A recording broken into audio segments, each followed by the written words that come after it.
And welcome. This is Michigan's AutoTalk Podcast, and we welcome you into another podcast where we celebrate the automobile and everything automotive. We're also about helping and supporting you, car and truck owners across our great state of Michigan, birthplace of everything automotive. We are Michigan's only automotive podcast. In fact, the only one hosted by actually certified mechanics, ASE certified automotive technicians, Al Schwenkendorf, John Puick. You know them from Verberg's Automotive here in Grand Rapids. Well, they have this episode off, and I'm kind of excited. I'm producer Phil Tower, by the way. I'm kind of excited because I get to talk with a car guy who wasn't a car guy. He was originally a boat guy, and he lives in Michigan, so we probably already have a lot in common because I like boats. I just don't own a boat yet.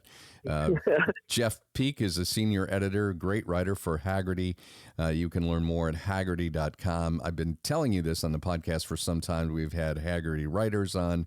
They just have great content, and I wish I could say I'm paid to endorse Hagerty. I'm not.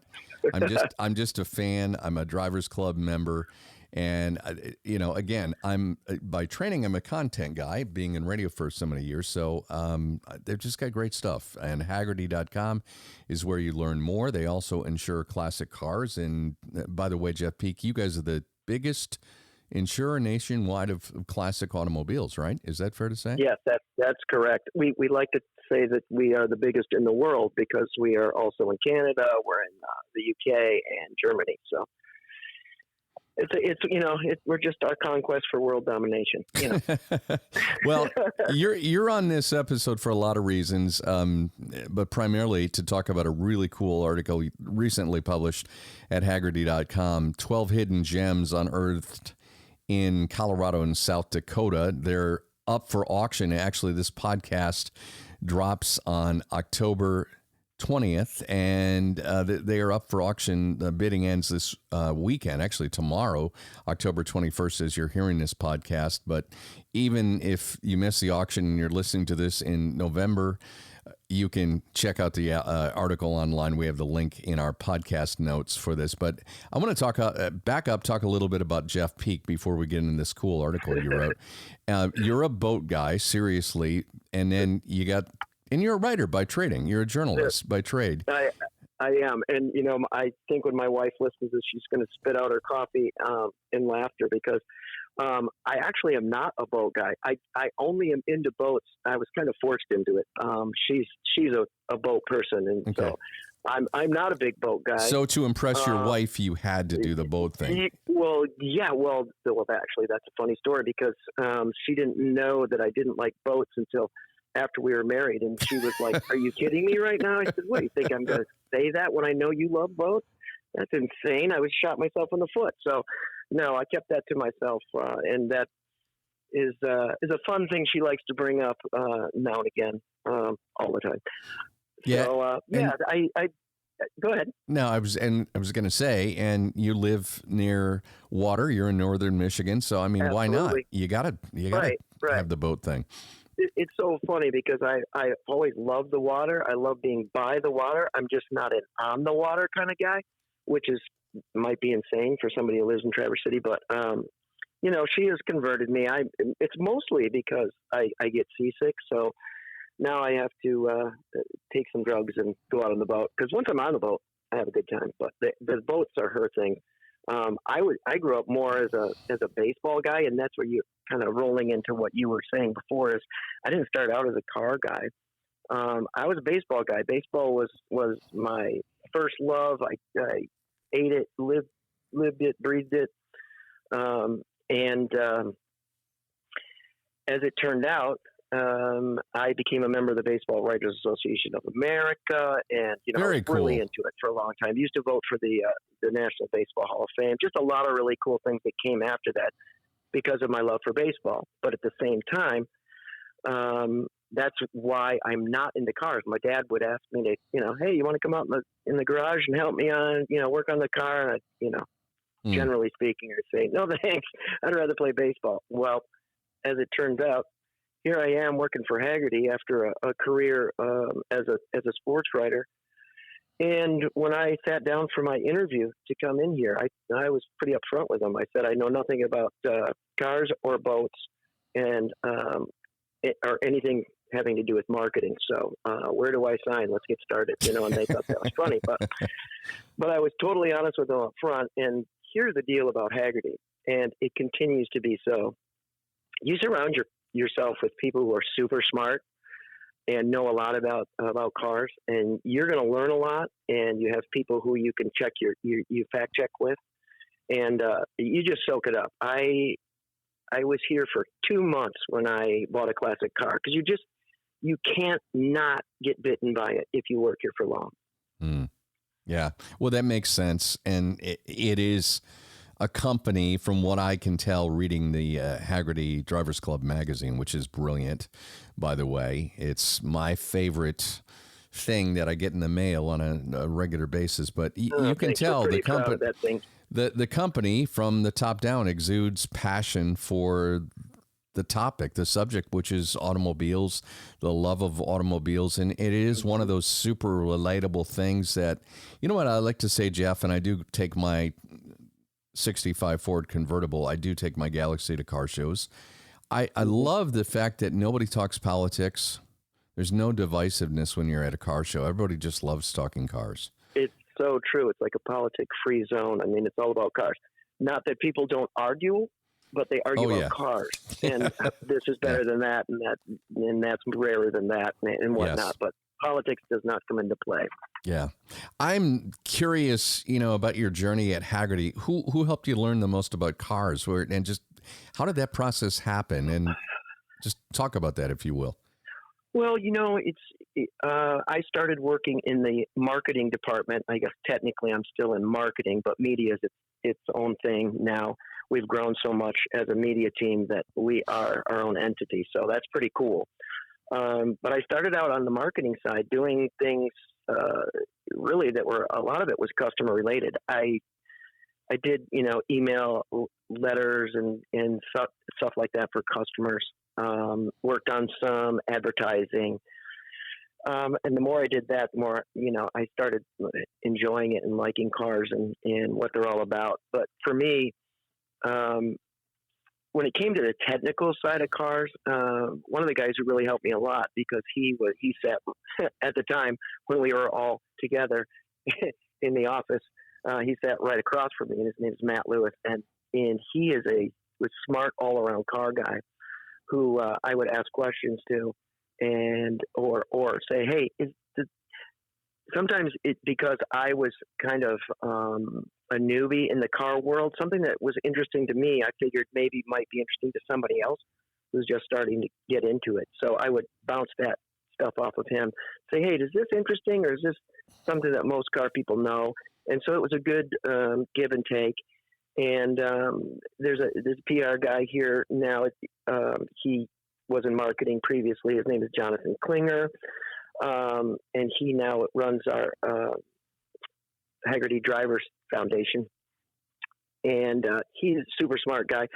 And another co-worker's name is Kyle Smith, younger than me, much younger than me, but way more knowledgeable than I am. So you surround yourself with people who know what they're talking about. And, I just, the more I wrote, the more I got interested, the more I wrote. And for me, it's just really fun to research stuff, because there's a lot that I don't know.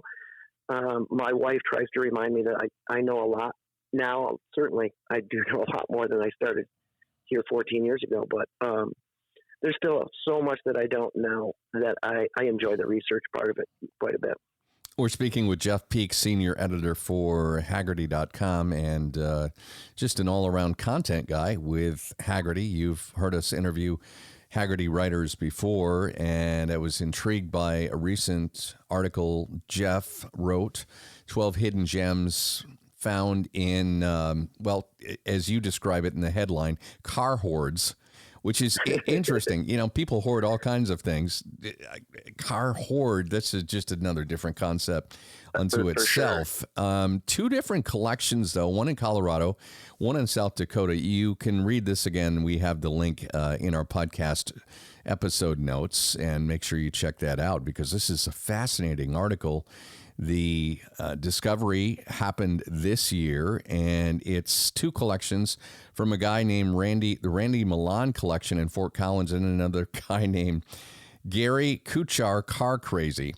The Car Crazy collection in Custer, South Dakota. This sounds where you'd find a car crazy guy in South Dakota.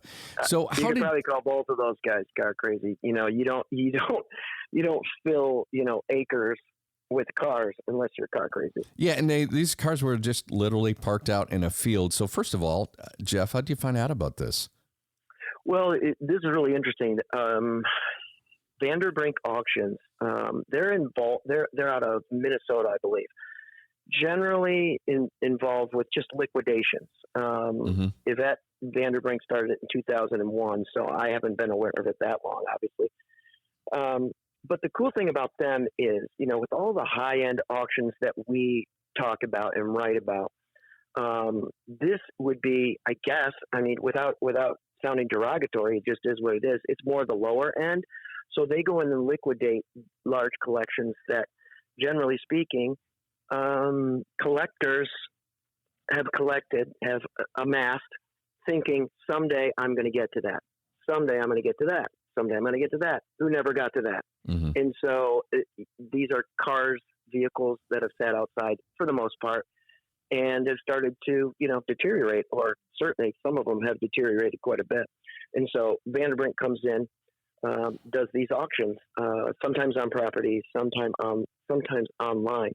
And the interesting thing about this is, now that I've become interested in Vandenbrink, I get emails now and again when they're talking about one of the auctions that are coming up. So these two just happen to come one right on top of the other. Actually, the Randy Milan collection was auctioned last Saturday, and Gary Kuchar's collection ends on the 21st, as you mentioned. Right. So we already have results of some of these cars from the Fort Collins, Colorado auction. And frankly, if you look through every one of these cars on here, you would think, if you're not a car person, you would think that's just junk. And then you see that he actually collected Impalas. He was really into Impalas. And the amount that they sold for last Saturday is stunning. I mean, you look at the condition of them and the money they went for. There's a 59 Impala convertible with no engine, no transmission, sold for $88,500. So, okay, hang on. Hold the phone. There you go. You're like, what? Why? Right? Why?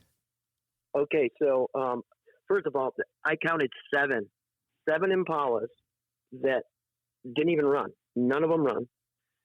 7 sold for $30,000 or more, and you're the average person. And I know, I know a lot about cars, and I'm still stunned. It's because of the Impalas are a favorite target of customizers. Customizers love Impalas. They're like one of their favorite targets. And it's kind of crazy how that has worked out, because you think about it, and Impalas are not rare by any means, which maybe that's what makes them so attractive, because you can get yourself an Impala and do anything you want to it. And if you should mess up, you can just go look for another one. But now that the secret is out, I mean, you look at the prices that these customizers are paying for them. It's pretty crazy. Yeah, it is. I'm looking at the list. Jeff Peak is with us, senior editor at Haggerty.com. We're talking about the story of 2 massive car collections, one in South Dakota, one in Colorado. One of them recently auctioned off, but 12, and I don't know how you figured out the 12 cars, but you picked 12 very cool cars out of around 250 total. Is that right, Jeff? Mm-hmm. Yeah, that's right. Now, this is how it works for me, because I know what I like. I know what catches my eye. That's one thing. But because I'm not quite as knowledgeable about the technical aspect of some of these cars, I reach out to our valuation guys. We have a great valuation team. These guys are really super smart. Guys I can think off the top of my head: Brian Raybold, Andrew Newton, Greg Ingold, John Wiley, James Hewitt. These guys know so much that quite often I'll just send them a link to an auction and say, hey, anything in here jump out at you? And so then it's kind of a collaborative thing. Like, this one looks cool. This one looks cool. And they'll tell me why it caught their eye. And then I'll take it from there. Right. The interesting thing is it tells you we know, our valuation guys know so much about cars. And even then, you never know. It only takes two bidders. You never know if somebody wants something enough, what they're going to pay for it. And that's always what makes it so fun when it comes to valuation and auctions, is it only takes two guys who really want something, and that price is going to shoot up. And so there are, two of the cars that I wrote about from that Colorado auction did really, really well. The others I just thought were interesting and looked cool and might be fun for somebody who's looking for a project, and they sold for less. So, you just never know. Yeah, I'm looking at some really cool cars, and you've broken it down into the Milan collection and also the crazy car collection. Gary Kuchar. I love his crazy 30s Ford Rat Rod truck. You have to, again, click the link in our podcast episode notes to check this out at Hagerty.com. But you got to see it to believe it. You've got to see it to believe it. It looks like something you drew when you were a 12-year-old kid doodling race cars or hot rods. Super long, totally modded out, and really almost kind of fun to drive. It looks like something that would have been an extra in the movie, one of the Munsters movies. Right, exactly. It looks like a Herman Munster car. It looks like a Herman Munster car. I also love, Jeff Peak, I love the beautiful Plymouth Fury convertible. This is, and I'm a Ford guy. Nice? This is a 61 Plymouth Fury convertible. I have never seen one of these cars at a car show, and I go to a lot of car shows.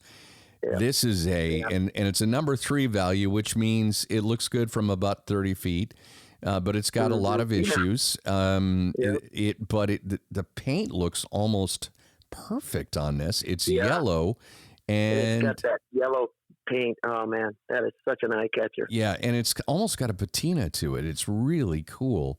And again, this is one that is valued at $31,000 just for sitting in a field. I love a line you have in this article where I think you're talking about Gary Kuchar in South Dakota, that he was storing the cars in a gorge, not in a garage. Yeah, exactly. I had to stop and think about that for a moment. Wait a minute, Jeff, what's a gorge? And can you share that for our listeners? Just kind of paint the picture of what these... Yeah, sure.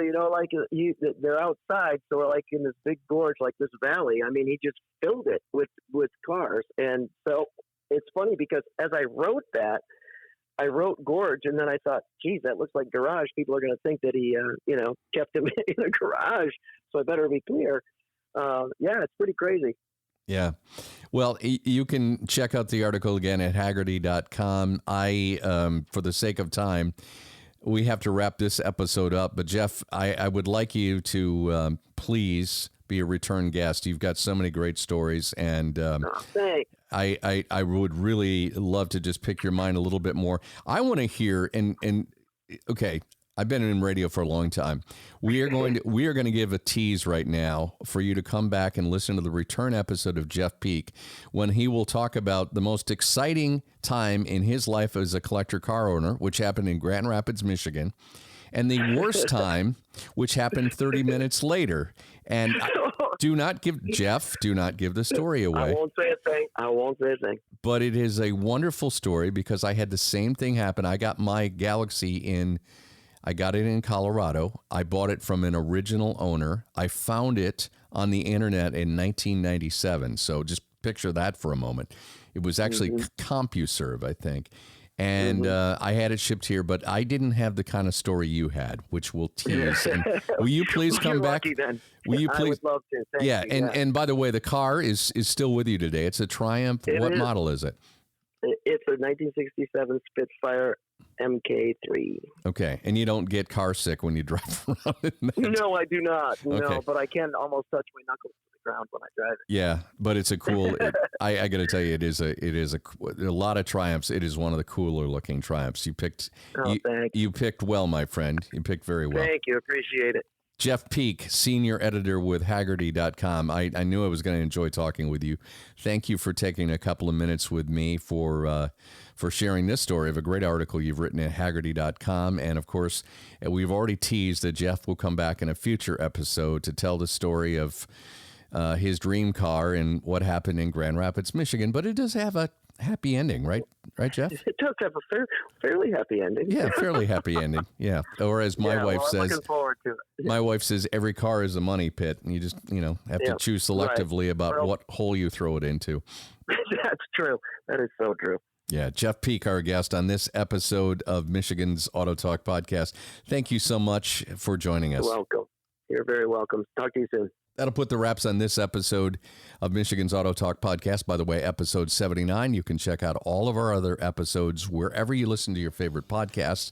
We're on Apple Podcast. We're on Spotify, and, of course, on iHeartRadio. Check us out on the amazing iHeartRadio app. Until next time, for Al Schwinkendorf and John Puick at Verberg's Automotive, I'm Phil Tower. Thanks for listening.